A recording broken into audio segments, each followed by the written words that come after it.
Hola muchachos, bienvenidos al canal diario de un desarrollador de videojuegos colombiano. Quiero dar inicio a esta sección donde les voy a mostrar un poco de los videojuegos que me marcaron en mi infancia, de los cuales vamos a hacer una especie de análisis, analizando la historia, analizando el lore, analizando las mecánicas para sacar lo mejor y lo peor de este tipo de videojuegos y así poder aprender para poder desarrollar videojuegos de una manera más didáctica. O sea, cuando hablamos del desarrollo de videojuegos hay una parte en la que nosotros simplemente aprendemos las partes técnicas, cómo programar, cómo modelar en 3D, cómo texturizar, pero hay otra parte que no se enseña mucho, que se habla, que se le recomienda a los estudiantes es que deben jugar videojuegos.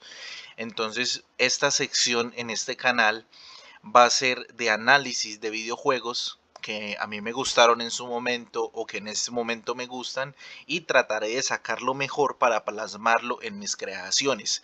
Entonces, estos videos de análisis son para compartirles un poco del análisis que hacemos los desarrolladores de videojuegos.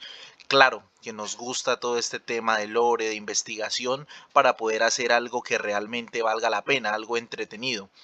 Mi visión con respecto a a esta sección del canal es que a mí me gustaría crear algo que me gustaría jugar, no simplemente irme por lo comercial y ya. Entonces, bueno, decidí darle el inicio a esta sección con este juegazo Dark Wash de la PlayStation 2. Entonces, empezamos, digamos que antes de hacer este video, me rejugué la campaña para recordar, digamos, cómo era, ya que este lo jugué cuando era pequeño y pues simplemente decidí rejugarlo. Entonces uno de los consejos que les doy si no lo han jugado es que lo prueben. Si en algún momento cuando eran pequeños en los Xbox, en las maquinitas en sus países lo llegaron a jugar y no lo pasaron, pues vuélvanlo a hacer, vuélvanlo a rejugar, pásenlo, completen todas las misiones, disfruten de la historia, de las mecánicas, ya que es un juegazo. Entonces, bueno, esta plataforma que les estoy mostrando en este momento se llama Miro. Es una plataforma donde podemos crear este tipo de mapas conceptuales, incluso se podría trabajar con varias personas para colaborar en el mismo desarrollo del mapa conceptual, pero pues este lo he hecho yo solo, donde estructuré un poco el análisis que he hecho y de esta manera poder expresarles de una mejor manera las ideas, ¿sí? Para poder organizar las ideas y todo el análisis. Para este videojuego en específico, ya que hay buena documentación de su desarrollo, vamos a abordar un poco de lo que fue el desarrollo, la problemática, por qué no existe Dark Watch 2, pero entonces vamos a hacer un análisis muy primero global, después vamos a desglosar cada mecánica y vamos a ver un poco del lore, de lo que pudo haber sido y no fue. Entonces ya sin más introducción, empecemos. Bueno, Dark Watch normalmente es un juego que lo solimos jugar en las maquinitas o en sus Play 2 o Xbox, ya que estaba para estas dos plataformas. Muchos, cuando vimos este videojuego, nos llamó mucho la atención porque habíamos visto esta película, Van Helsing, ya que es tremenda película. Y qué mejor en ese entonces, cuando no conocíamos los videojuegos o muy poco de videojuegos, y vimos esta película y nos encantó la acción y ver esta carátula de videojuegos. Entonces, claro, fue amor a primera vista. Aparte que este género, digamos, de western con acción y seres sobrenaturales, pues es muy interesante. Bueno, el contexto del juego es que nosotros somos este personaje, es un bandolero que quiere robar un tren para simplemente pues robar suficiente oro y darse la buena vida. Este personaje como tal es un veterano de la guerra civil estadounidense y digamos que el videojuego se desarrolla en una parte de Estados Unidos cerca a México. Entonces la idea de este personaje era robar el tren y huir a México, pero corre con tan mala suerte que en ese tren no transportaban oro, sino una criatura sobrenatural que él al intentar pues destruir la bóveda para sacar el oro que él creía que había en ese tren, pues la libera y al liberarla pues nos infesta con un virus vampírico y por esto pues este tipo de poderes y nos vemos inmersos junto a este personaje para nosotros, digamos, detener el monstruo este que liberamos y poder, digamos, intentar curar o eliminar esa infección o maldición vampírica. También, obviamente, al liberarse este engendro del mal, que vendría siendo este personaje de acá, él despierta las hordas del infierno y trae, pues, digamos, el infierno al oeste, despertando todo tipo de criaturas sobrenaturales. Pero eso ya lo veremos más adelante. Digamos que pues la idea mía no es contarles como tal, hacerles un resumen como mucho de los análisis, supuestos análisis o videos que hay sobre Darkwash, donde simplemente narran la historia y ya. La idea es invitarlos a que lo jueguen, pero pues este sería el contexto. Esto sería en parte de la organización Darkwash, que es a la organización a la que Jericho se une, y estos son algunos de los personajes que veremos dentro de las campañas. Digamos que no es muy importante en este momento el giro que se va a dar en la historia, pero sí es como importante entender los personajes. Estos son como los purificadores, o podríamos llamarlos como los soldados de Darwash. Listo. Entonces tenemos ya el contexto de que es un videojuego, un shooter en primera persona, en un oeste embrujado. Entonces ya podríamos empezar con el análisis como desarrollador. Entonces empecemos por lo más importante en un shooter, las armas. Entonces, bueno, digamos que las armas se pueden ver desde dos puntos de vista. Se pueden ver desde la programación y desde el diseño 3D. Entonces, bueno, si analizamos lo que es el diseño 3D, tenemos pues que esta obra de Darwash tiene un diseño artístico increíble y las armas pues no se quedan atrás. Por ejemplo, esta es una de las armas principales con estos diseños para poder disparar, cargadores ampliados, eh, digamos estas cuchillas para poder hacer ataques a melee más eficientes contra estos engendros, incluso estas cuchillas llegando a hacer, pues, digamos, a separar partes de los modelos 3D de los monstruos. Entonces estas son algunas de las armas que vamos a ver en el videojuego. Entonces digamos que las armas se dividen en dónde las iríamos a usar. Tenemos armas de daño con buen alcance, en los que estaríamos hablando, por ejemplo, del rifle de francotirador y de la carabina. Estamos hablando de armas de dispersión o de acción, digamos, en espacios reducidos, ¿sí? Digamos que tienen en la UI tenemos un rango o una amplia zona de daño, pero asimismo si intentamos disparar muy seguido o muy lejos, pues vamos a tener poca precisión, ya que son armas, digamos, de dispersión. Entonces, dentro de estas dos categorías tenemos la escopeta, que es este maquinón de acá, que es increíble a la hora de jugarlo, cómo se siente disparar esa arma, y el doble revólver. ¿Sí? Al tener una cadencia alta de disparo, pues podemos hacer mucho daño rápido, pero pues se nos descontrola la mira.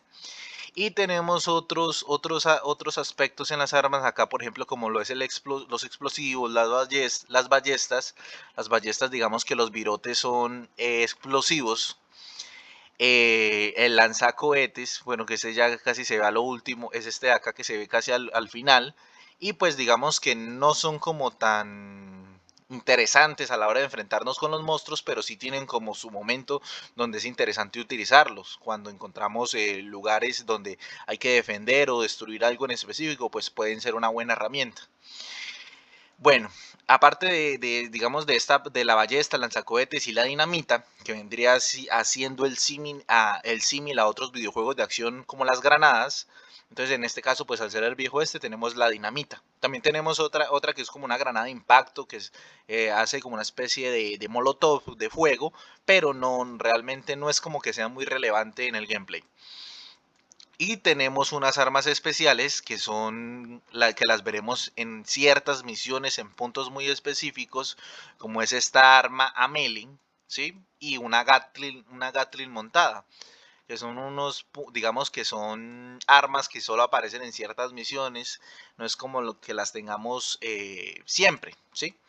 Bueno, algo interesante de este videojuego es que nos muestran que esta organización Darkwash tiene tecnología más avanzada para la época en la que está situado el juego. Y esto lo vemos reflejado al principio del videojuego, porque nuestro personaje entra con un revólver de 6 balas, donde tiene que, sí, o sea, poca cadencia de disparo, y al principio de una vez encuentra la pistola esta, la pistola de los purificadores de Darkwash, de los soldados de Darkwash. Entonces, claro, pasamos de tener 6 balas y demorarnos en recargar a este cargador cilíndrico que tiene alrededor de 14 o 15 disparos. Entonces, claro, es una tecnología superior y por ende pues es lo que necesitamos para enfrentarnos con estas criaturas. Listo. Entonces eso lo tenemos por el lado de armas. Digamos que por la parte de programación también podemos analizar los enemigos. Algo interesante de este videojuego, un dato curioso, es que este videojuego fue hecho en el motor RenderWare. Es el motor de videojuegos donde desarrollaban la mayoría de videojuegos del PlayStation 2. Digamos que más adelante también, si a ustedes les gusta, podríamos hacer un análisis de ese motor de videojuegos, que se creó, cómo fue, digamos, su evolución y por qué este motor de videojuegos murió y empezó a surgir un Real Engine, que un Real Engine después de este motor fue el que, como quien dice, el que abarcó gran parte de la industria. Listo. Bueno, entonces retomando, tenemos los enemigos. Entonces, dentro de los enemigos, algo muy interesante que cabe abonar es que la reacción al daño es muy interesante. Digamos que para la época, pues a mí me parece que es una reacción interesante la que presentan los enemigos cuando uno les quita una extremidad o cuando de repente les cae una granada al lado. O sea, no siempre son las mismas reacciones, no siempre son las mismas animaciones. Entonces me parece también interesante. Sobre todo pues para la época. La adaptación al terreno que tienen los enemigos también me pareció muy interesante. Esto ya lo abordaremos un poco más adelante cuando analicemos el game designer, pero pues me parece muy interesante que los enemigos, por ejemplo, en ciertos escenarios que están hechos de X manera, los enemigos se caen y ellos encuentran la manera de subir, ellos planean emboscadas, hay diferentes, digamos, sistemas de ataque donde unos van cuerpo a cuerpo, otros a distancia, otros volando. Entonces es muy interesante este tipo de comportamientos de los enemigos en estos videojuegos. Y pues obviamente los patrones de ataque. Aquí les voy a mostrar, les voy a ir mostrando, yo creo que iré intercalando con algo de gameplay todo lo que es, digamos, el listado de enemigos. Entonces, digamos que la parte más inicial de enemigos, que ustedes, pues, la idea es que lo prueben, que lo jueguen. Los primeros enemigos con los que se van a encontrar, van a ser con los Reapers. Estos Reapers van cuerpo a cuerpo, tal cual, con estas armas. Y también existe la variable de Reapers, pero con barriles de TNT. Que estos lo que van a intentar hacer es acercarse para explotar y realmente el daño que pueden hacer estos enemigos es grande, ya que nos bajaría completamente el escudo y pues quedaríamos indefensos. Esos son como los que se diferencian del cuerpo a cuerpo, que tienen salud como baja. Uno de los más fuertes cuerpo a cuerpo tendría estos que son como una especie de indígenas que salen en ciertas misiones. Digamos que en la investigación que hice salen como braves, pero digamos que nosotros los podríamos decir simplemente como los indígenas, los apaches, etcétera. Obviamente pues son revividos, son muertos vivientes de los cementerios indígenas, entonces es interesante, ¿sí? Después tenemos los que van a ser enemigos a distancia, digamos que ellos van a utilizar armas de fuego, son pistoleros no muertos, digamos que murieron y los enterraron pues con su indumentaria, entonces van a ser enemigos a distancia. Estos son como los más básicos, por ejemplo, recalcando que este sistema que ellos tienen de reacción al daño es interesante cómo ellos reaccionan. También tendremos fusileros, que son, digamos, muy similares, ya que son enemigos a distancia, pero tienen armas de largo alcance. Y tenemos estos que son una especie de mini jefes que tienen mucho más salud que estos. Y estos pues tienen el plus de que al llevar escopetas van a intentar acercarse lo más posible a nuestro jugador, a nuestro personaje, para poder dispararnos y hacernos bastante daño.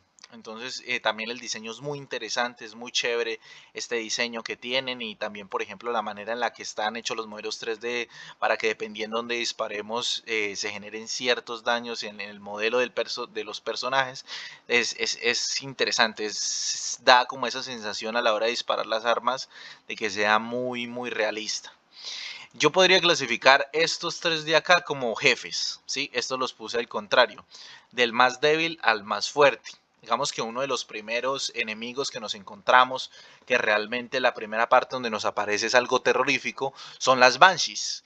Digamos que aquí en el lore sobrenatural, por así decirlo, cuando éramos pequeños y no teníamos pues mucho conocimiento, nosotros les decíamos las brujas, las voladoras.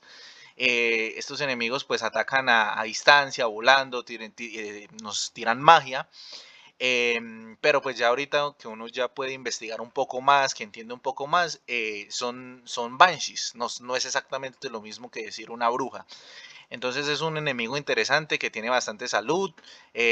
Por ejemplo, son enemigos pequeños que se mueven a distancia, que es difícil darles, digamos, en los puntos débiles, que tienen una especie de comportamiento que atacan a distancia. Puede ser que varias de ellas nos rodeen atacando a distancia y una se acerca a nosotros a atacarnos cuerpo a cuerpo, dependiendo de los enemigos que hayan en todo en el momento.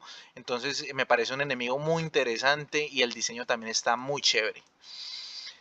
Estos de acá, digamos que son los Vipers. No sé bien el diseño artístico, pues es muy genial. No sé, es una combinación como entre vampiros y serpientes. Son unos enemigos muy interesantes porque tienen un poder de teletransportación. Son enemigos altos, grandes, digamos fáciles para disparar, pero tienen mucha salud. También tratan, digamos, de posicionarse en puntos específicos para poder hacer una emboscada y asustarnos. Entonces es interesante. Digamos que bajo mi experiencia rejugando el juego, yo no diría que es un comportamiento que presenten siempre, sino que es en misiones muy puntuales donde los hacen spawnear o los ubican de una manera muy, digamos, curiosa, ya que, digamos, el nivel es un pasillo y sí o sí vamos a tener que pasar por ese lado y de repente se nos va a spawnear en la espalda. Entonces, es muy interesante el uso de estos enemigos, digamos, fuertes para hacer ese tipo de funciones. Y estos de acá es un enemigo, yo diría que es el que tiene más salud de los mini jefes, por así decirlo, que también es interesante. Es un personaje grande, pesado, tiene ciertos ataques a distancia. No puedo negarles que digamos que en este momento me recuerda mucho a los boomers de Left 4 Dead, pero pues no tiene esas mismas funciones. Digamos, el diseño es similar, pero no tiene esas funciones.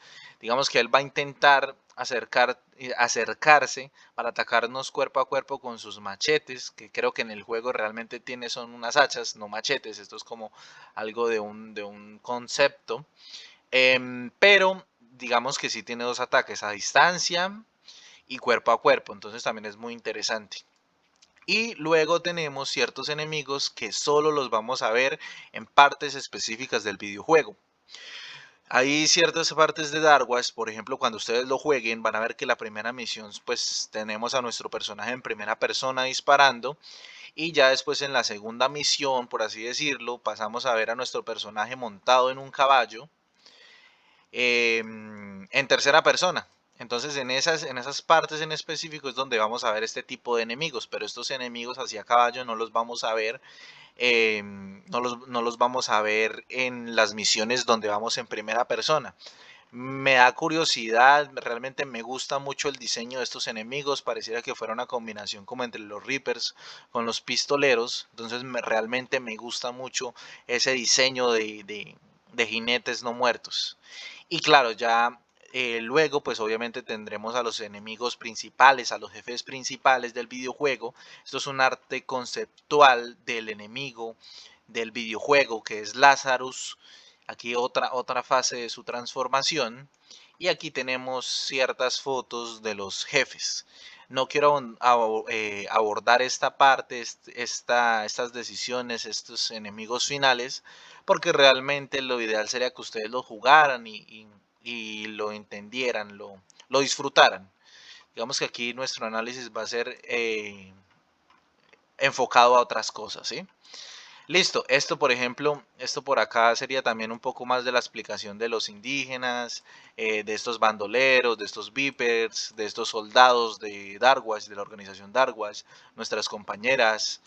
Entonces esto también es muy interesante porque este tipo de conceptos han salido de estrategias de marketing que tuvieron los desarrolladores. Más adelante ya los abordaremos, entonces continuemos con la línea. Listo. Entonces, eso es, digamos, lo que podemos analizar desde programación basándonos en armas y enemigos. Bueno, ahora si analizamos el Game Designer. Aquí quise combinar lo que es Game Designer, que es referente a la distribución del mapa, caminos, decisiones. Perdón, hablamos de Game Designer, es más bien cómo fue pensado el videojuego, digamos el balance del videojuego. Ya que, por ejemplo, esta parte de Game Designer y Level Designer, hay ciertas partes que están conectadas, pero realmente, o sea, van de la mano, pero no significa que sean completamente de un solo campo, ¿sí? O sea, todo se podría decir que va de la mano.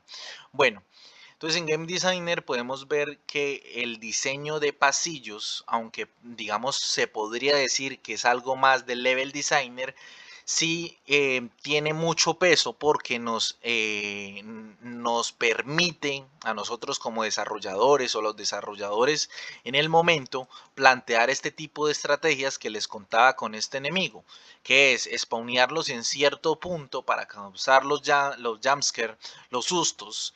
Lo mismo que pasa con la primera introducción de las Banshees. Entonces esto va muy de la mano el Level Designer con el Game Designer, ya que hace que el gameplay sea más interesante, más peliculesco, más efectivamente es cine.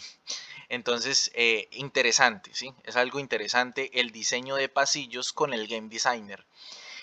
Bueno, también abordando algo que también es interesante del Game Designer es el sistema de progreso que tendremos con Jericho, con nuestro personaje principal, ya que nuestro personaje, digamos que parte como un simple mortal y va evolucionando dentro de la maldición vampírica que es causada por liberar al vampiro y el morderlo. Entonces, digamos que va a haber un progreso, un sistema de progreso donde nuestro personaje va a empezar a tener resistencia superior, va a empezar a tener eh, el sistema donde va a empezar a saltar más, donde va a tener la visión vampírica y aparte de ese progreso que va a tener misión con misión, vamos a tener unos eventos kármicos donde en ciertos lugares del mapa nos van a presentar nos van a decir, ¿quieres tomar esta decisión o no? Y eso va a desencadenar de que ciertos poderes se nos liberen. Y eso pues también va a afectar un poco, no mucho, pero sí afectaría un poco la manera en la que abordamos los enfrentamientos. Entonces ahí es donde se nos empiezan a liberar poderes del bien y poderes del mal. Listo, entonces esa parte es como algo muy interesante que combina la parte de las armas, de ser un shooter en primera persona, con los poderes vampíricos. Esa es la combinación y es interesante. Aquí retomando la parte, digamos, del game designer con respecto a lo que les hablaba de los pasillos, vamos a ver que el diseñador generó ciertos puntos donde vamos a tener pequeñas pruebas o vamos a tener que hacer X o Y cosas para poder abrir puertas y poder pasar a la siguiente zona del mapa, continuar la misión. Entonces, en algunos puntos vamos a tener que defender ciertos NPCs y en otros puntos vamos a tener que enfrentarnos a oleadas o en su defecto, porque eso es lo interesante de este videojuego, que tiene varias opciones, es que también vamos a afrontarnos, por ejemplo, a árboles malditos, que son una especie, bueno, marcas malditas, que son unos árboles que salen de la tierra y tenemos que destruir, tienen una barra de vida donde tenemos que hacerla pues que llegue a cero para que se destruya. Y eso nos va a permitir después de uno, dos, tres o uno solo, dependiendo de la misión en la que estemos, pues lo que nos va a permitir pasar al siguiente nivel. Entonces eso también hace parte del game designer, pero va muy de la mano con el level designer. Lo mismo lo de detonadores, lo mismo las válvulas. Realmente es exactamente la misma idea de juego, pero simplemente con diferentes objetos. Entonces, bueno, abordado ya esta parte del game designer, pasaríamos al level designer como tal. En el level designer sí quise combinar un poco esa esencia del diseño de niveles con cajas grises a combinarlo un poco con lo que es el environment artist. Porque realmente cuando uno es un desarrollador, digamos, más enfocado al generalismo, uno no solamente piensa en, oh, qué chévere está la distribución del mapa, sino uno empieza a apreciar los escenarios, la arquitectura, la ambientación, incluso los props, los assets. Entonces es muy interesante porque este videojuego tiene unos escenarios muy increíbles, o sea, este ambiente de oeste embrujado es muy interesante, es muy enriquecedor y me gusta mucho porque mantiene una línea, digamos, no es exactamente lo mismo, pero es como esa misma magia en la que nos sumerge esta película Van Helsing y la vemos reflejada en este videojuego, esos entornos con esa iluminación oscura, esa iluminación tétrica, que sabemos que es una noche, pero es una noche sobrenatural, que tenemos criaturas volando, monstruos persiguiéndonos, entonces me parece que es la combinación de todos estos aspectos nos da un videojuego muy completo, muy interesante y que hasta el día de hoy muchas personas lo recuerdan porque realmente es un juegazo. Bueno, entonces, ¿qué podemos analizar acá que les puse en el mapa conceptual? Digamos que en Level Designer también tenemos unas áreas con neblina, que esto va muy de la mano con estas zonas donde tenemos que encontrar unas válvulas. Tenemos unas áreas con daño solar, que esto es interesante porque nos conecta al Level Designer con el diseño de juego donde estamos hablando que nuestro personaje es un vampiro. Entonces es interesante esa combinación que se hizo y ya ven cómo se conecta el level designer con el game designer. Y también, por ejemplo, que varían mucho, o sea, no se quedan solo con un sistema, implementan varios que funcionan.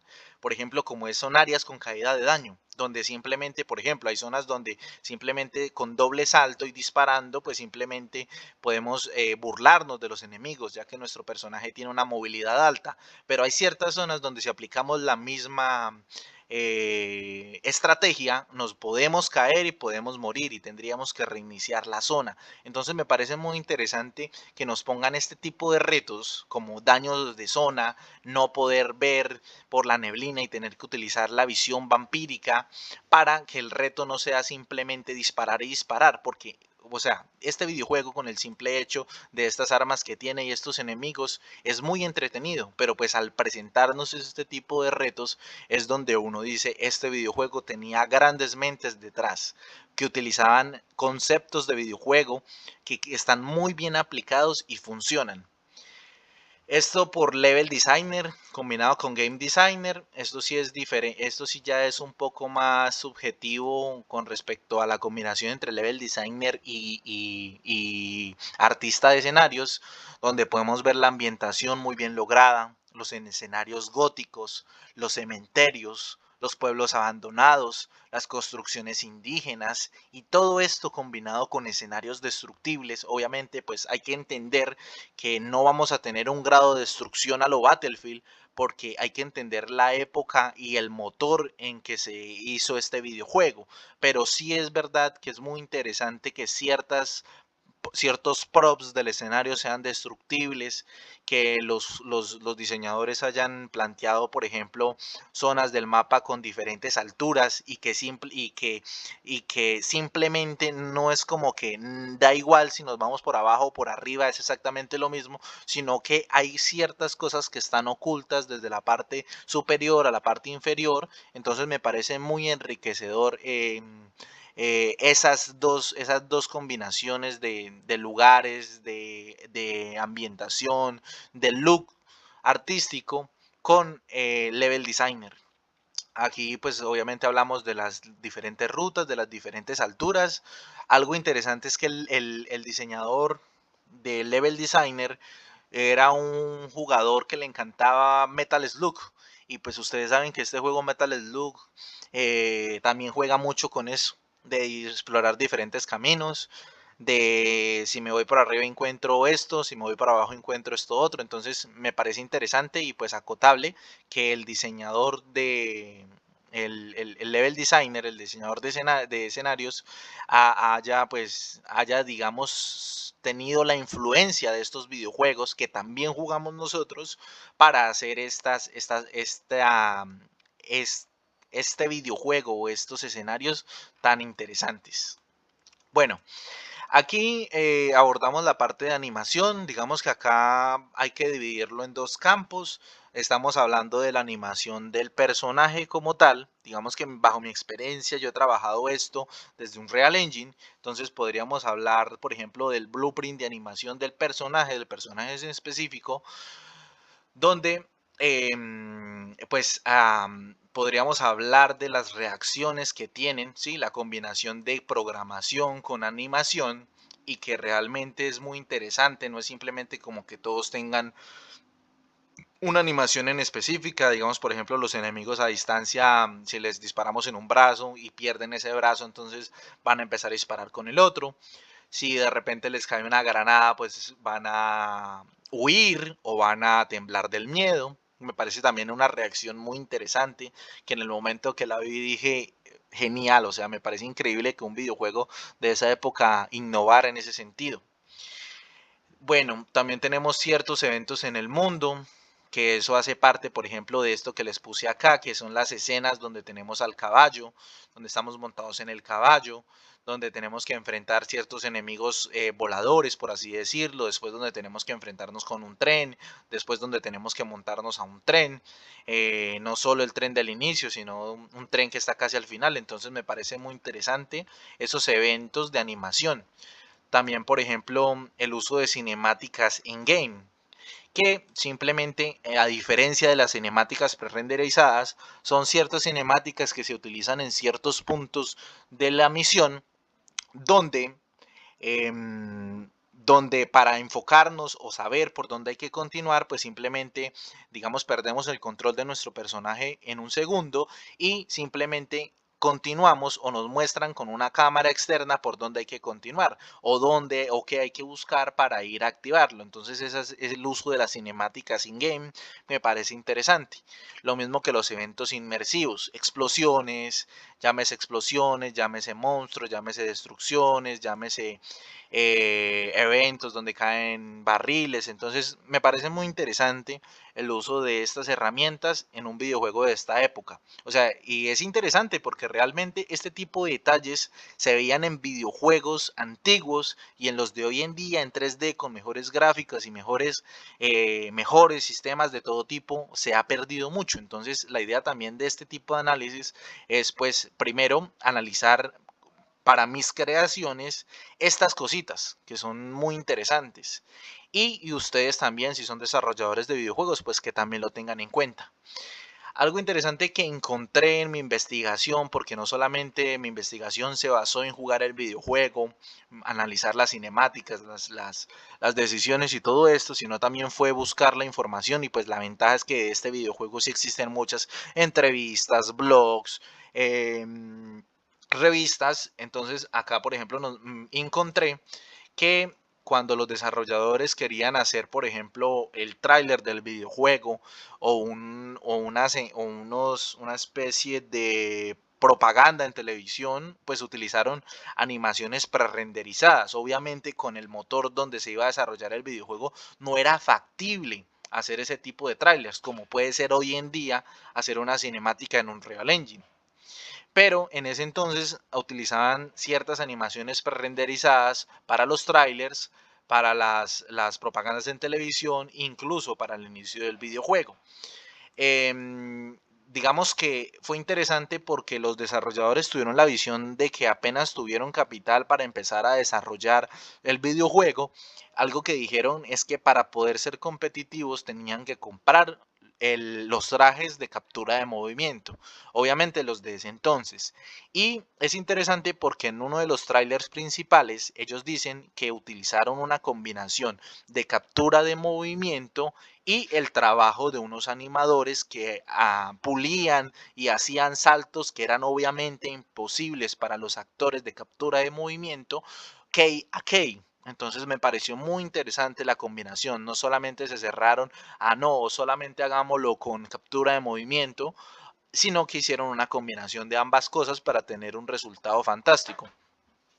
Algo que también es muy interesante es que el motor donde ellos hicieron las cinemáticas fue Motion Building, que hasta el día de hoy se sigue utilizando. Entonces es interesante este tipo de motores que se utilizaban en esa época y cómo ha sido su desarrollo.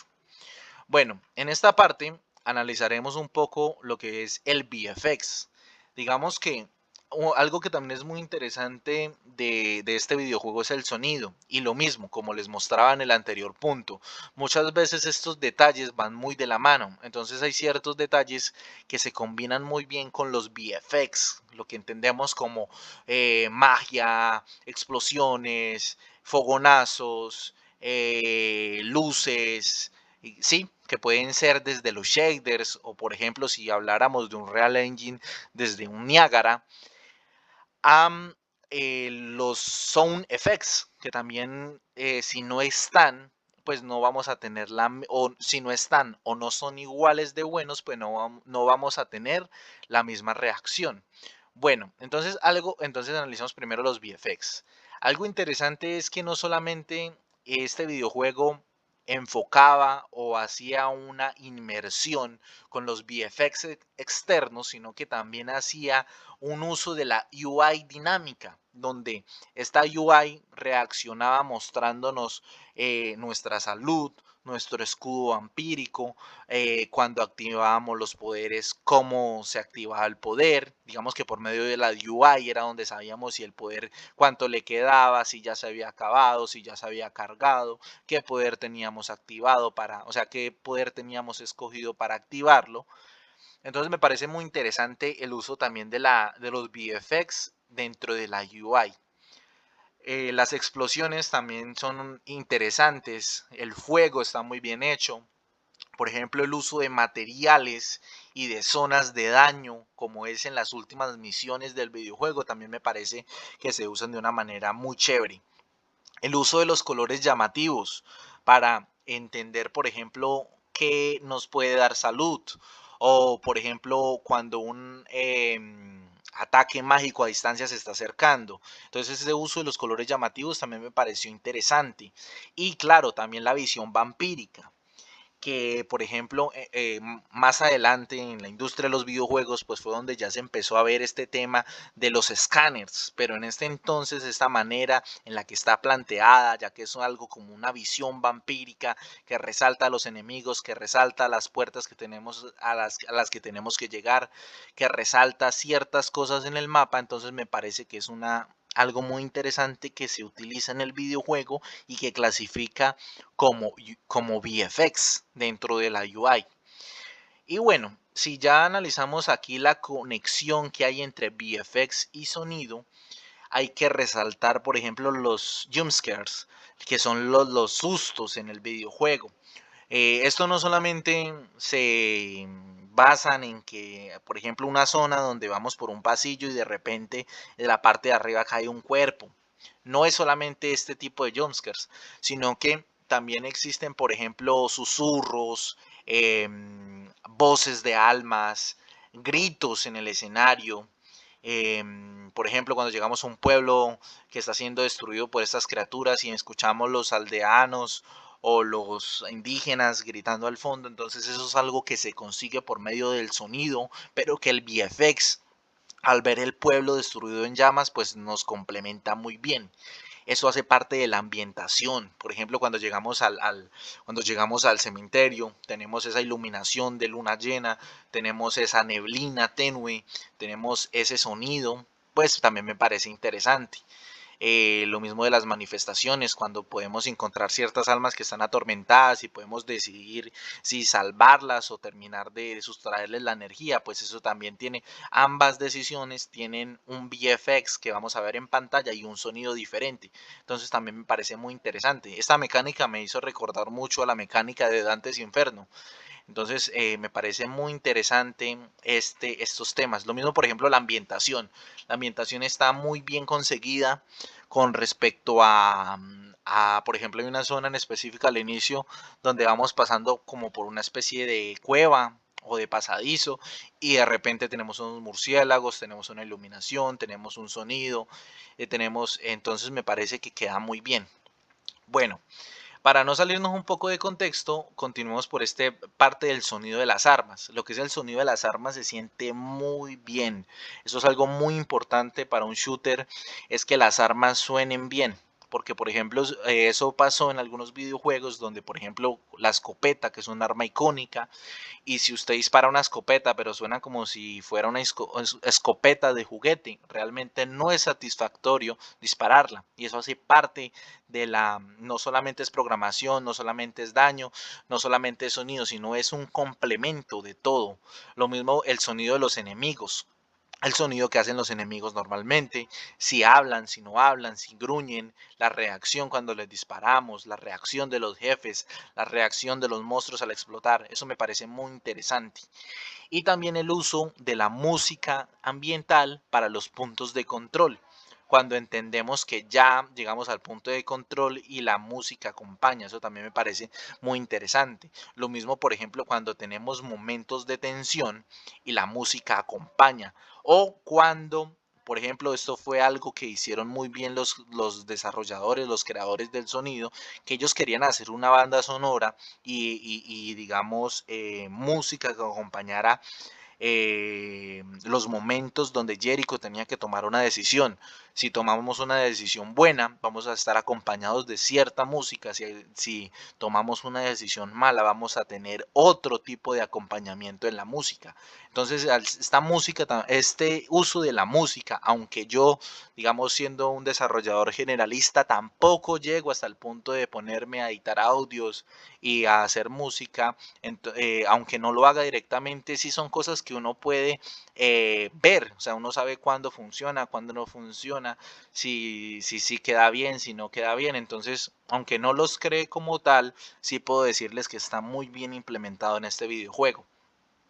Bueno, entonces aquí ya empezaríamos un poco con lo que ya es detrás del videojuego, tal vez la información que en español no hay mucha, que realmente sí está, pero realmente está en inglés. O sea, esta información que les voy a dar, todo lo que les voy a contar, lo pueden encontrar en internet, pero normalmente no se encuentra en español.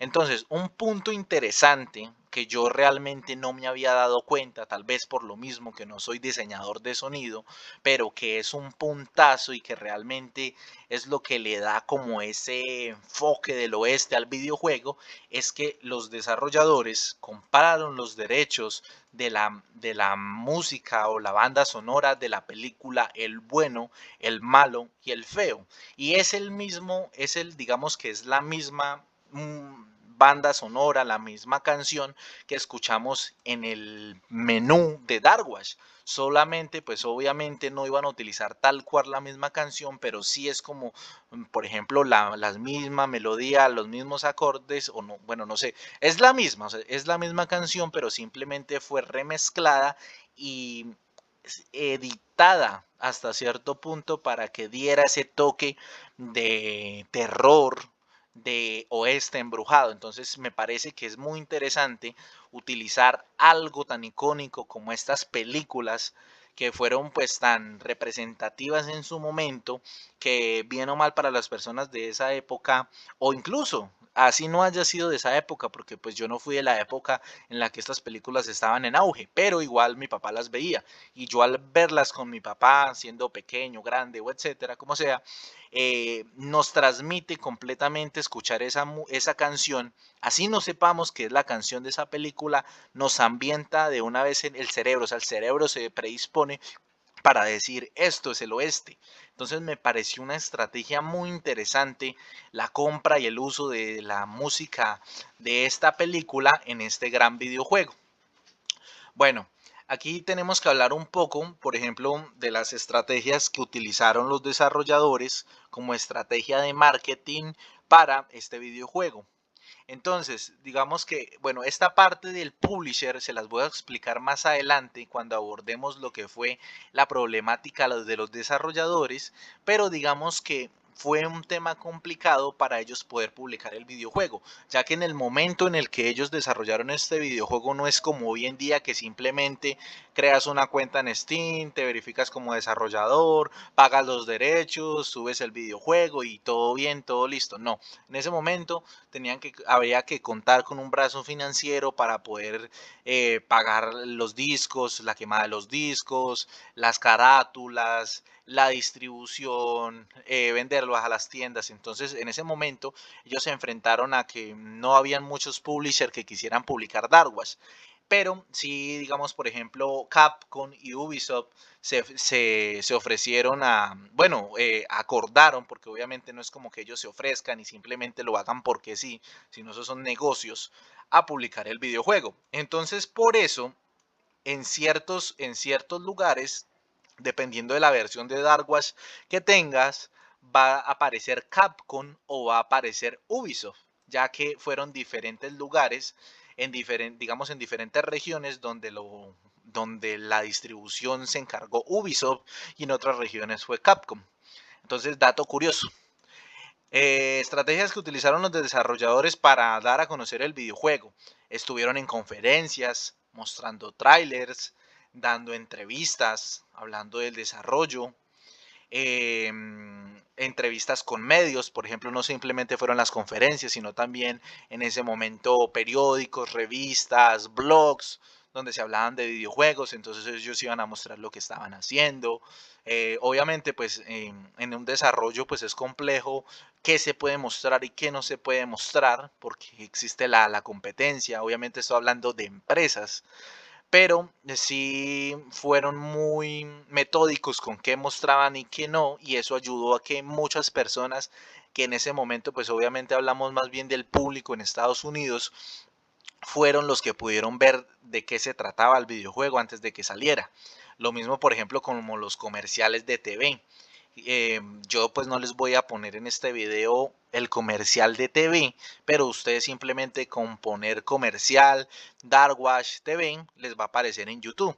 Entonces es interesante, por ejemplo, que utilizar ciertos fondos para publicidad en comerciales de TV. Tal vez en ese momento funcionaban, pero tal vez si hablamos de un contexto actual sea más interesante la publicidad en YouTube. Algo interesante que también utilizaron los desarrolladores, que me gustó mucho y pues esto hace que podamos empatizar o entender un poco mejor a los desarrolladores, es digamos, todo el lore que se escribió, todas las entrevistas que dieron y quedaron plasmadas en revistas sobre el desarrollo y el mundo de Dark Wars. Por ejemplo, hubieron muchos cómics y revistas donde intentaron explicar qué pasó antes de que el tren estuviera transportando a Lazarus, cómo lo capturaron, quién es Tala, quién es, eh, quiénes son estos dos personajes, ¿sí? Quién es Tala y quién es Cassidy. Entonces me parece interesante ese tipo de creación, ese tipo de expansión del universo que hicieron los desarrolladores.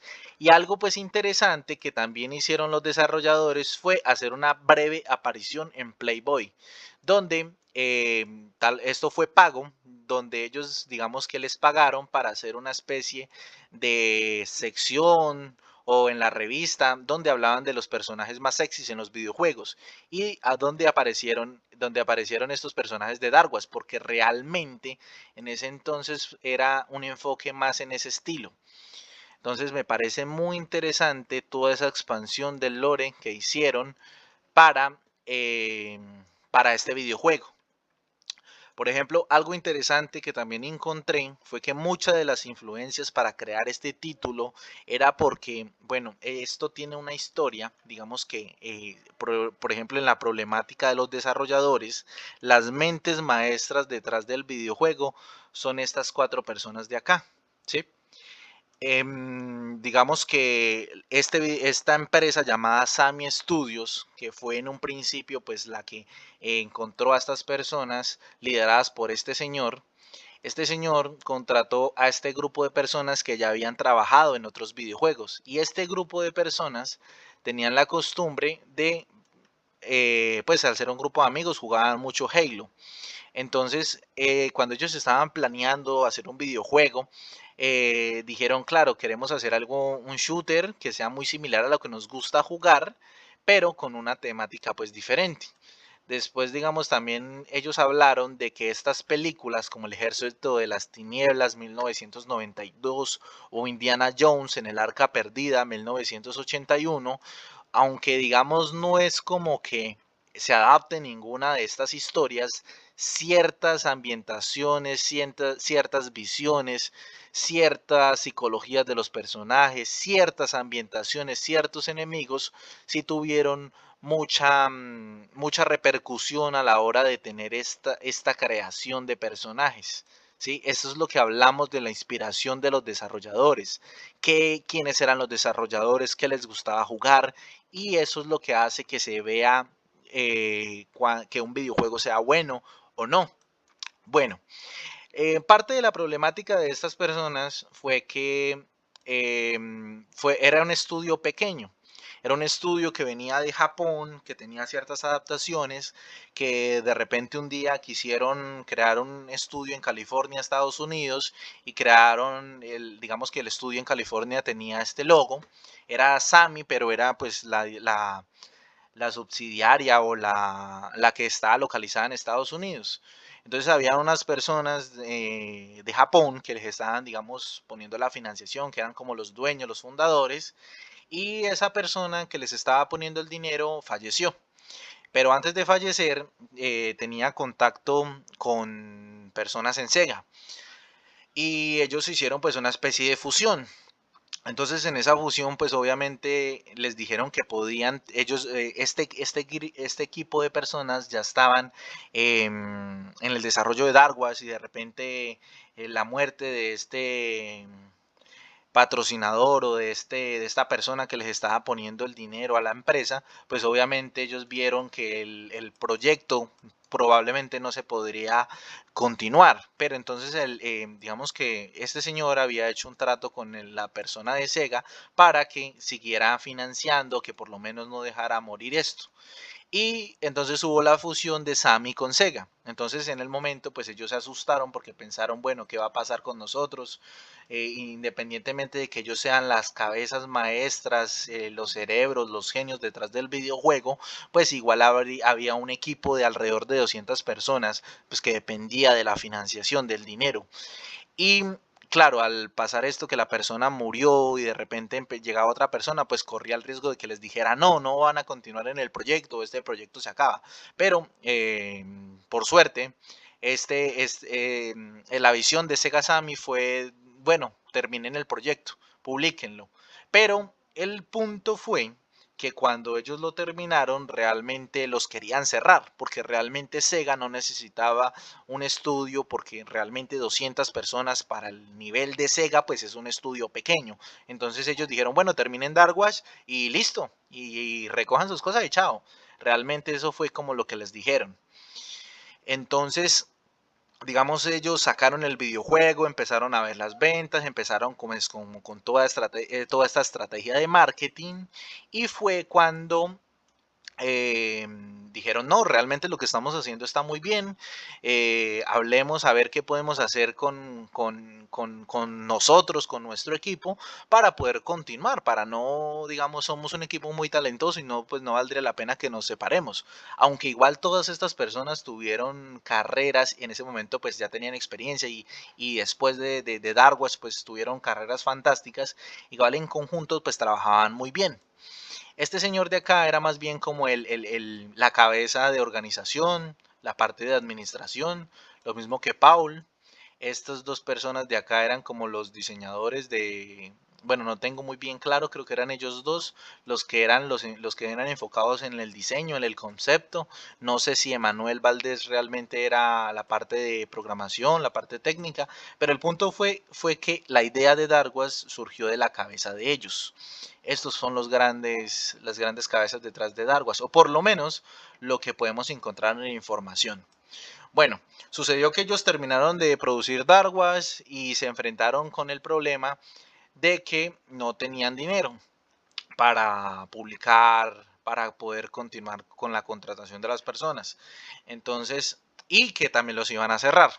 Entonces, este señor, John, este señor de acá, viajó hasta Japón y habló con la persona que había convertido Sammy en Sega Sammy y le dijo que por favor les dejara comprar, no lo cerrara, que no lo cerrara eh, y que los dejara independientes, que dejaran que ellos pusieran la plata y que pues obviamente personas externas, personas que querían invertir en esa empresa, pues que compraran esa parte de Sammy.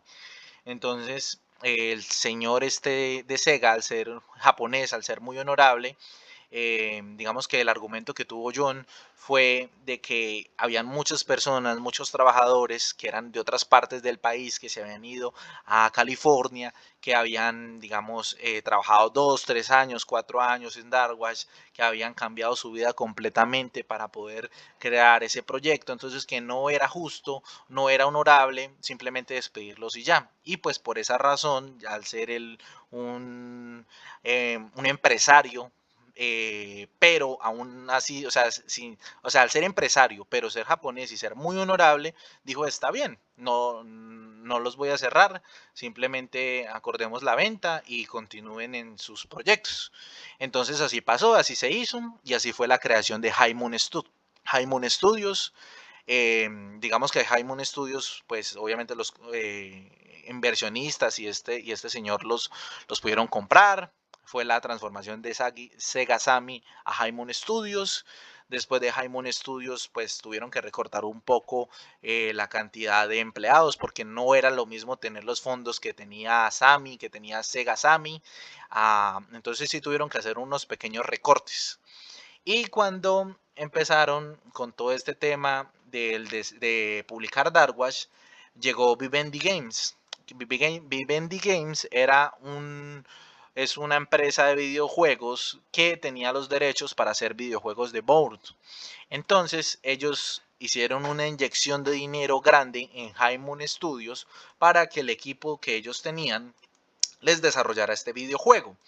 Pero digamos que ellos al estar terminando Darwash hubo unas pequeños roces con estas personas porque ellos, una parte del equipo, de este equipo de High Moon Studios, seguía trabajando en Darwash en terminar de pulirlo, en terminar pues del desarrollo para que se pudiera publicar, pero ellos entonces estaban como que, bueno, nosotros les estamos poniendo la plata a ustedes, estamos pagando para que nos desarrollen Board, pero ustedes siguen trabajando en su otro proyecto. Nosotros solamente queremos a lo mejor de lo mejor de su estudio para crear nuestra franquicia. Entonces hubieron pequeños roces, pero eso no impidió de que este videojuego saliera a la luz, de que Darwa se pudiera producir, pero al tener, digamos, como este pequeño roce, Vivendi Games no estuvo interesado en publicar Darwash. Entonces ahí fue donde a Haimon Studio tuvo que firmar, tuvo que buscar otras personas que fueron Capcom y Ubisoft, ¿sí? Entonces fueron detalles interesantes. Bueno, después de repente Vivendi eran los que estaban, digamos, poniendo la inyección de dinero a Haimon Studios y de repente los empresarios o digamos el jefe directo o la persona con la que ellos hablaban de Vivendi, de repente dejó de llamarlos, dejó de insistir, dejó, bueno, entonces ellos de una vez dijeron esto está extraño. Y resultó que Vivendi se iba a fusionar o iba a ser comprada por Activision. Y al ser comprada por Activision, pues ya también iba a ser, ellos mismos, al ser, digamos, ya financiados o ser parte de Vivendi, iban a ser fusionados con Activision. Entonces eso también tomó a estos desarrolladores por sorpresa.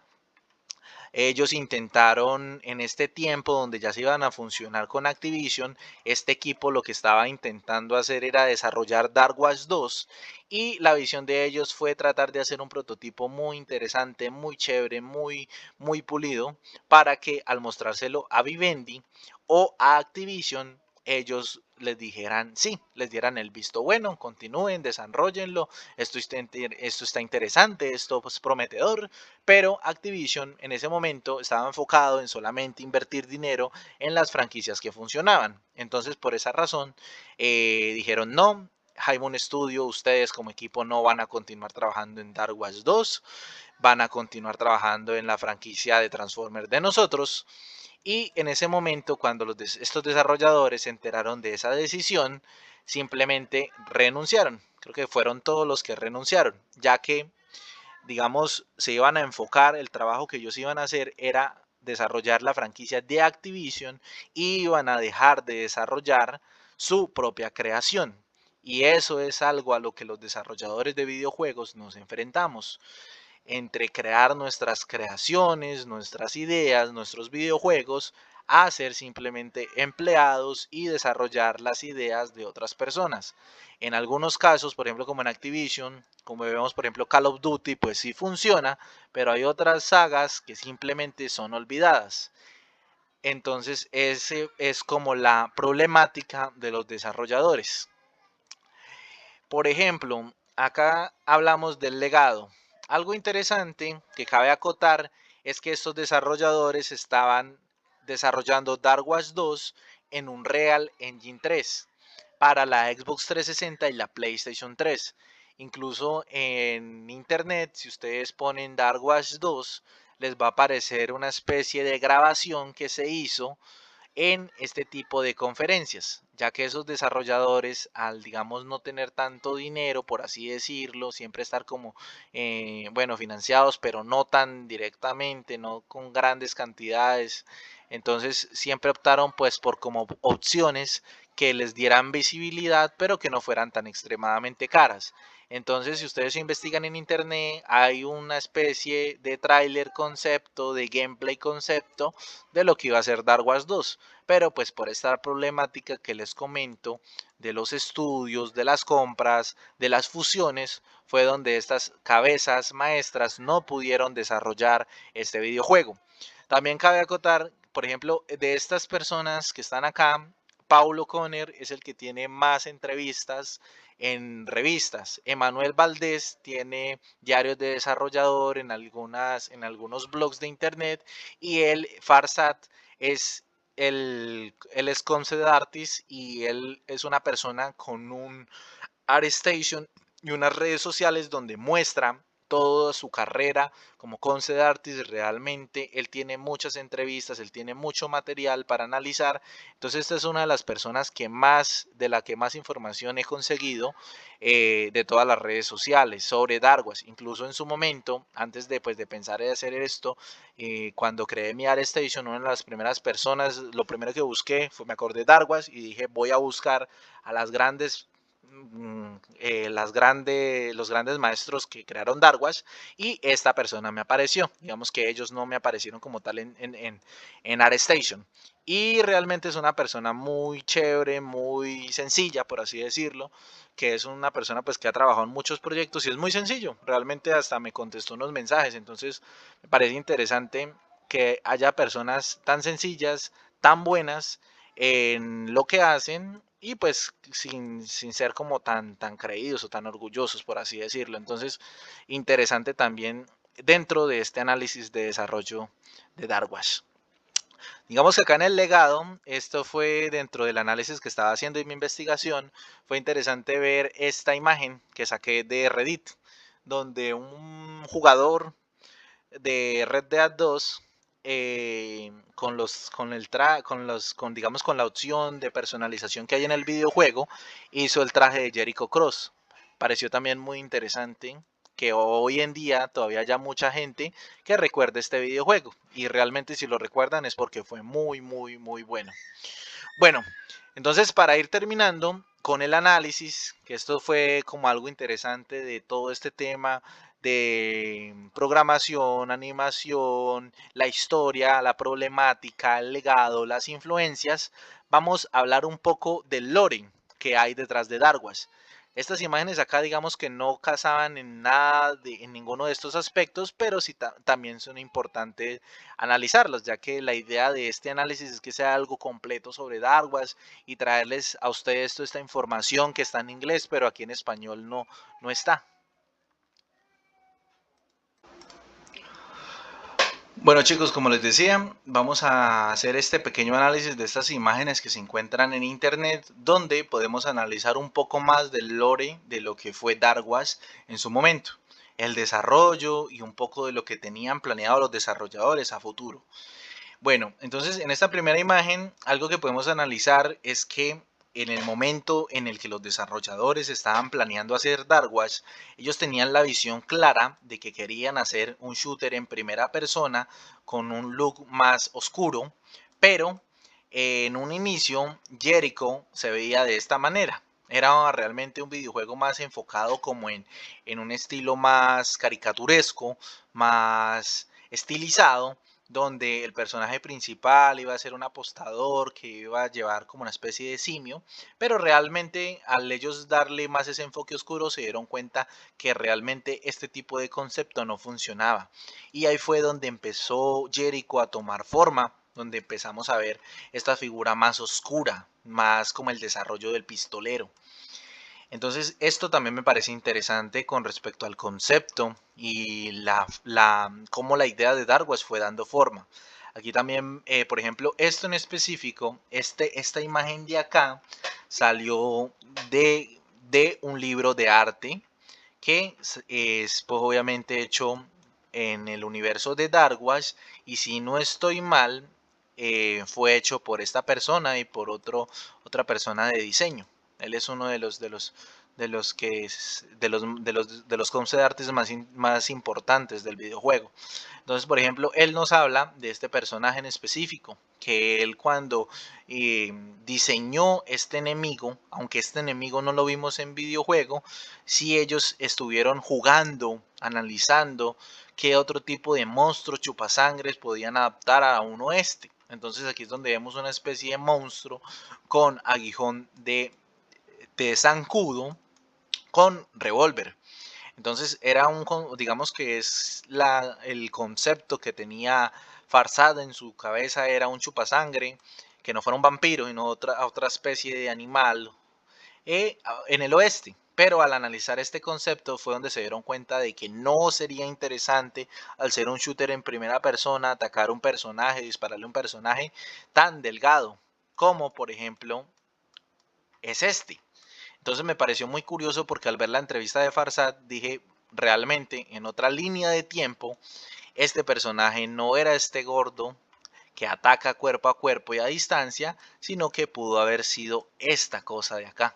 Entonces me pareció muy curioso cómo fue tomando forma y cómo está combinado el concepto, el game designer y la experiencia de los desarrolladores con otros videojuegos para no, digamos, no profundizar en cierto diseño de personaje.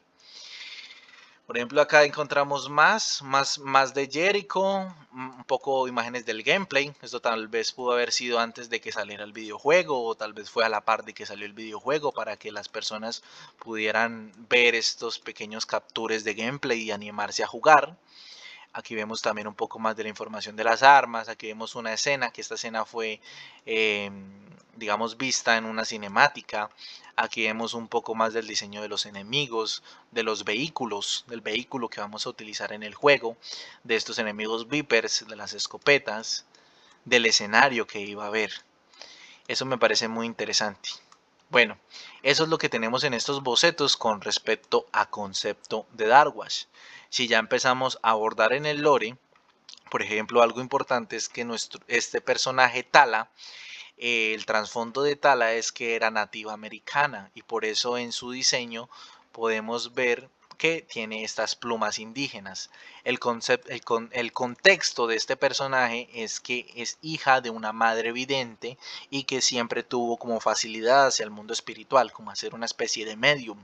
Pero al ser una especie de medium y tener como una predisposición a la maldad, fue donde los tribus de su indígena decidieron entregarlo como a la gente blanca, no sé si directamente en ese entonces a Darwas, creo que no, pero ciertas circunstancias hicieron de que ciertos monstruos atacaran el lugar donde ella estaba y llegara la organización Darwas en su rescate. Y al llegar esa organización Darwas en su rescate fue donde ella decidió unirse a Darwas.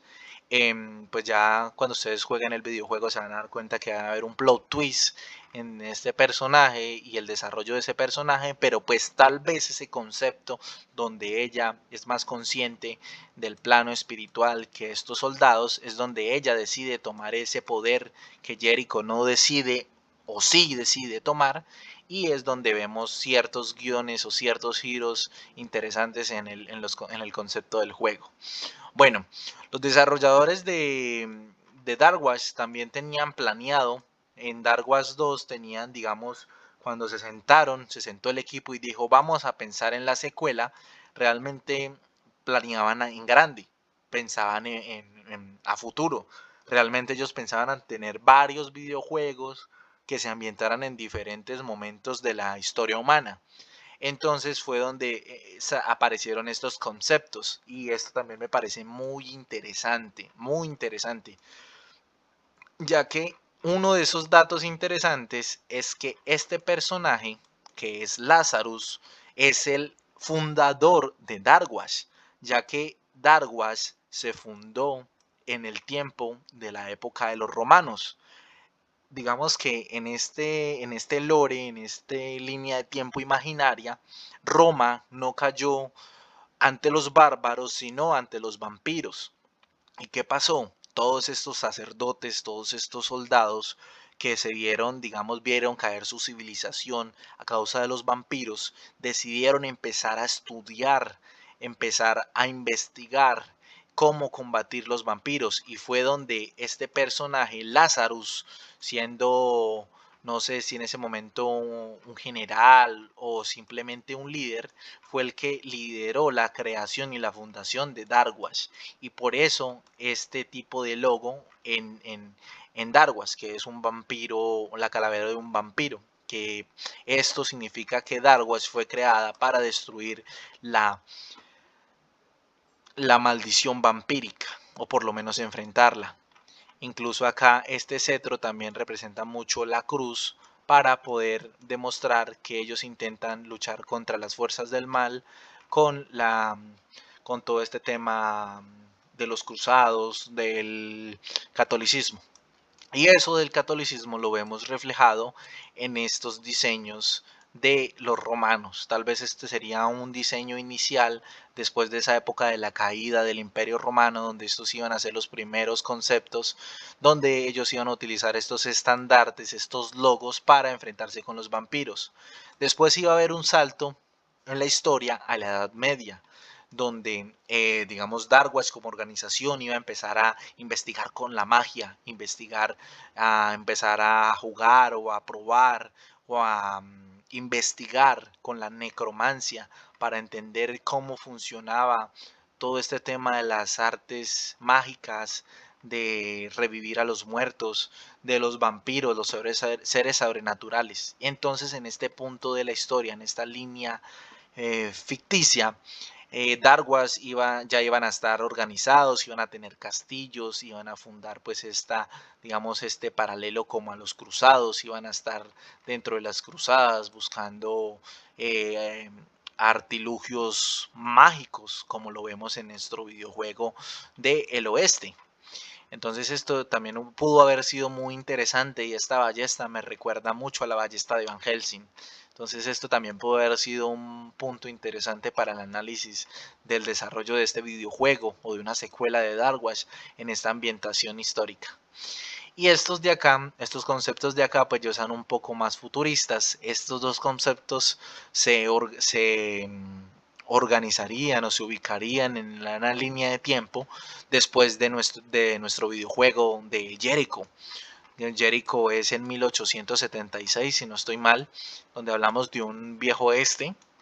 Y aquí estamos hablando más de las guerras mundiales, si no estoy mal, la Segunda Guerra Mundial, donde ellos iban a hablar de que Darwish tendría que intervenir en la guerra, ya que ciertos científicos estaban empezando a jugar con magia oculta y los vampiros. Entonces, digamos que los aliados, por así decirlo, iban a encontrar ciertos enemigos especiales o ciertos laboratorios donde iban a encontrar cosas extrañas y el ellos investigar y tener que enfrentarse iban a encontrarse con Darwash.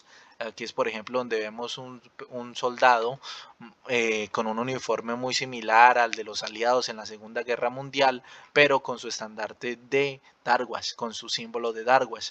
Lo mismo por ejemplo acá este soldado que parece más bien un francotirador ruso, o este de acá con esta boina.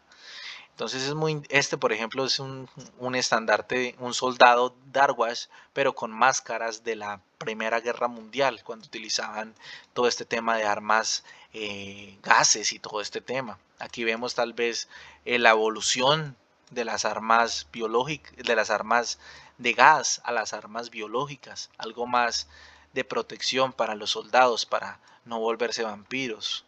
Entonces también es un tema interesante. Y por último, este concepto de acá hace parte de la historia de Darwas, donde ellos tenían planeado, eh, esto se iba a ambientar alrededor del 2005, ¿sí? Lo que en el momento que ellos pensaron la idea era la actualidad.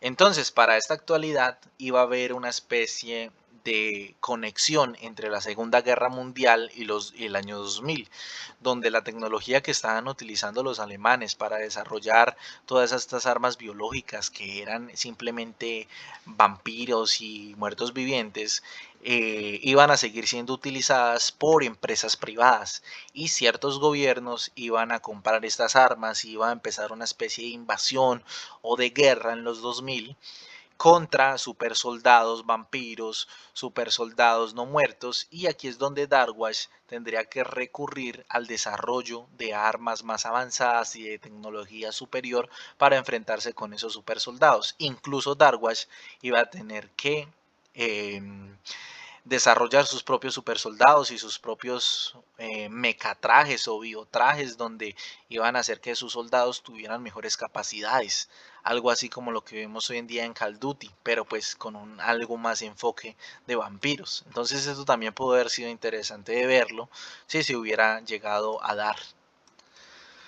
Listo chicos, entonces esto sería todo por el análisis de Darwash. Este video pues quedó un poco extenso, pero realmente traté de compartirles mi experiencia, cómo fue el desarrollo de Darwash, si realmente les gustó este tipo de contexto, les gustó este video, suscríbanse, ya que seguiré haciendo estos análisis, ya que estos análisis me sirven a mí como desarrollador para mostrarles y analizar qué fue lo que a mí me gustó en su momento y cómo podemos analizar conceptos de juegos que funcionan y no funcionan y lo verán aplicado a mis creaciones en un futuro.